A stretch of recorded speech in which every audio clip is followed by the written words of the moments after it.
What is it about sketchbooks that make them almost impossible to begin? It's not the fear of ruining it. I have 2 of these. I've tried to start it a couple times now. What's wrong with me? I have been trying to use this sketchbook since I got it for my birthday a couple weeks ago. It came in a 2-pack and it was pretty cheap, so I thought it would be easy to dive into, but I'm having trouble starting it, and there's a couple of reasons for that. One, this is my very first watercoloring sketchbook. I mean, I've done some watercoloring, but only ever in this like tearaway sort of pads, and something about the paper is different than what I'm used to, so I thought you could help me. Okay, if you've watched one of my videos before, you know I never start on the first page, so let's go to the back. All right, we are just going to start playing around with my watercolor palette and see how these paints go down on this paper. That reactivated kind of weird. Let's try that again. In case you're wondering, no, I do not know what I am doing right now. Just playing. All right, I need to get this green back. Ooh, that's a nice. This is how I mix colors. I play and I go, ooh, I like that, and then that's what I use.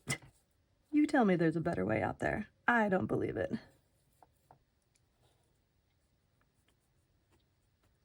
La la la.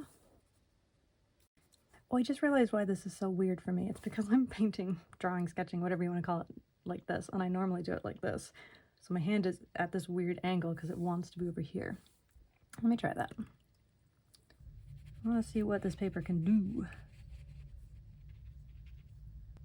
I just don't think this is going to do what I want it to do. I mean, I can already tell it's not doing what I want it to do, so.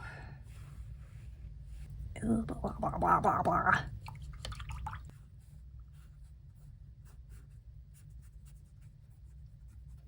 No, I have no expectations for this weird strawberry that I've started sketching.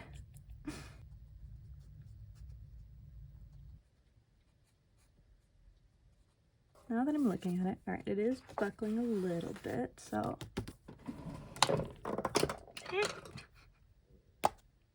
We're still waiting for this to dry, so.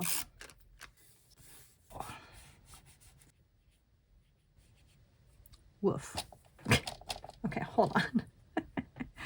It's fine. I hate it, but it's fine.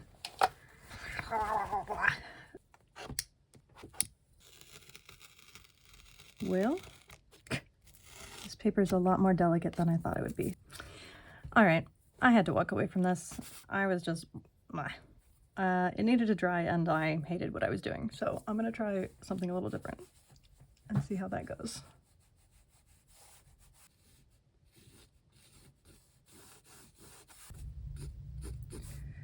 Yeesh, I am struggle bussing with this guy today.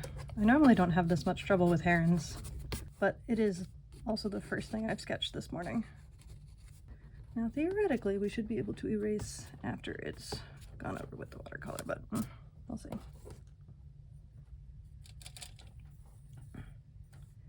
So I'm actually pretty pleased with what I'm producing here. It's not as loose and messy as I wanted it, but I think that's just because I have such a small brush that I'm using. So, you know, intention matters.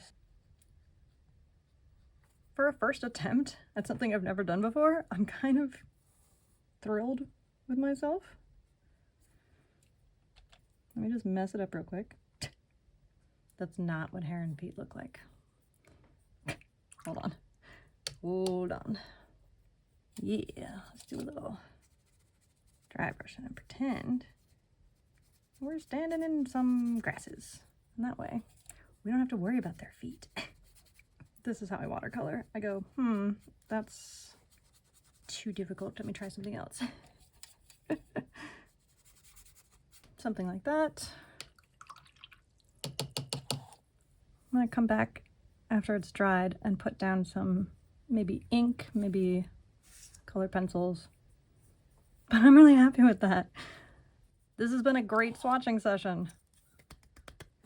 Yeah, as always, my neck is a little short Herons have much longer necks and they're sort of more curved, but other than that, very happy with this. Okay, so I let this dry, and in the interim, I looked at sort of what I have available as far as inking materials, and of course my fountain pen ran out of ink. I bought some replacements, but it turns out it's not black, it's blue black.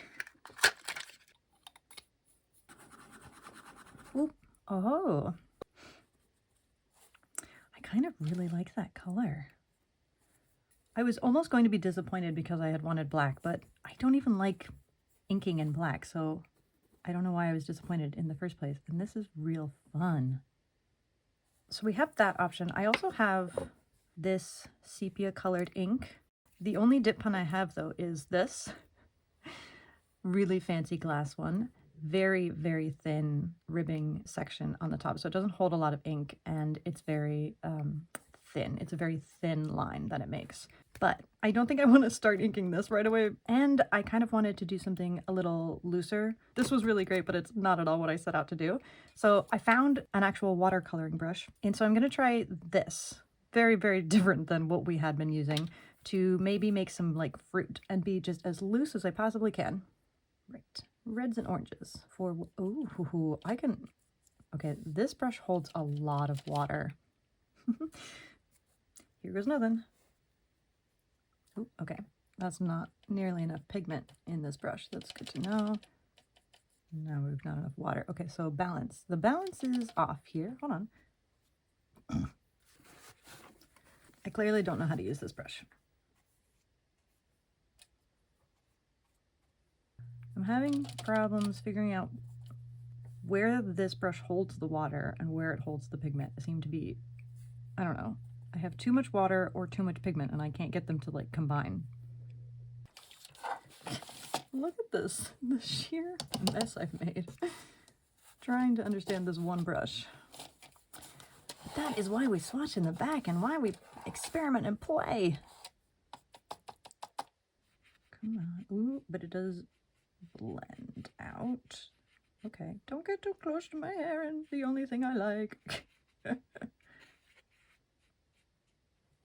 Okay, wet on wet seems to be what I want on this book, but I am still frustrated with the shapes.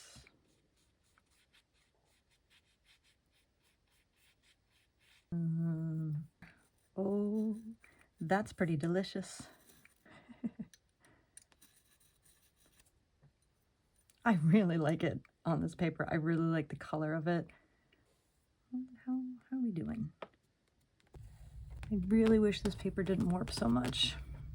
I'm gonna have to get more of these if I'm gonna use the sketchbook, which I am, because I like it a lot. It's just better with less water, which is something I need to practice anyway, so 2 birds, 1 stone. Shh, you heard nothing. Don't worry, go back to bed. Blarg. Okay, apparently my camera wasn't recording when I did all this, but what I decided was I really liked this sepia and the way the pen forces me to have more control. This blue-black fountain pen is not my favorite, but I really like the sketchy, scratchy style of this dip pen on top of the watercolor.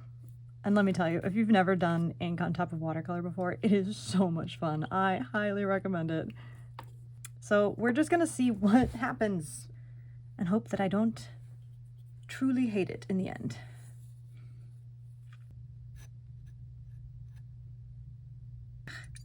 Forgot one way it doesn't like to go down thick and another way it does. This is hard. This is really hard. Ugh, that's not what I wanted to do. Maybe I can pretend it is. Turn it into some shading. So this is a completely different style it's turning out from these, but I actually don't hate it. I think because this heron was already overworked a little bit with the paint underneath.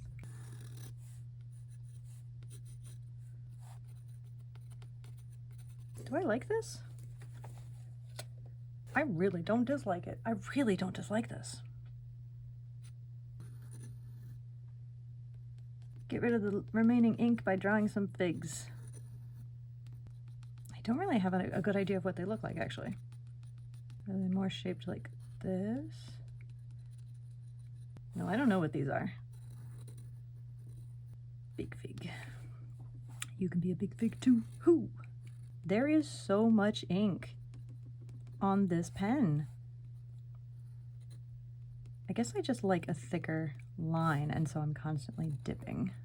Alright, I'm tired drawing figs.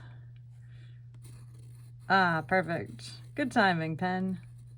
Ow! I'll clean it later.